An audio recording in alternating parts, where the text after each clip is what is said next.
And Swathi గారు, మీరు ఏ syllabus follow అవుతున్నారు ఇక్కడ? మేమండి ఎన్ఐఓఎస్. ఎన్ఐఓఎస్ అనేది నేను ఇప్పుడు కొత్తగా వింటున్నాను. అంటే ఏంటి? ఎన్ఐఓఎస్ అంటే National Institute of Open schooling.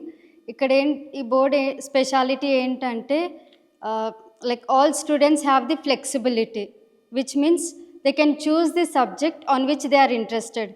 కానీ సిబిఎస్ఈ లేదా ఐసిఎస్ఈ చూస్తే they follow a strict schedule system where the with annual examinations. But NIOS ఏంటంటే పిల్లలు వాళ్ళు నేను రెడీగా ఉన్నాను ఇప్పుడు అంటే వాళ్ళు వెళ్ళి ఎగ్జామ్ రాయొచ్చు. సో అంటే దీనివల్ల అటు ఇంజనీరింగ్ చేయాలన్నా, ఎంబీబీఎస్ చేయాలన్నా ఎటువంటి ఉపయోగం? They are eligible to write entrance NEET exam రాయొచ్చు. Yes yes. Okay. So syllabus చాలా హార్డ్గా ఉంటుందా, లేకపోతే కొంచెం ఈజీగానే ఉంటుందా? If you just compare with CBSE or ICSE, it is almost matching. So నేను హార్డ్గానే ఉందని చెప్పగలను.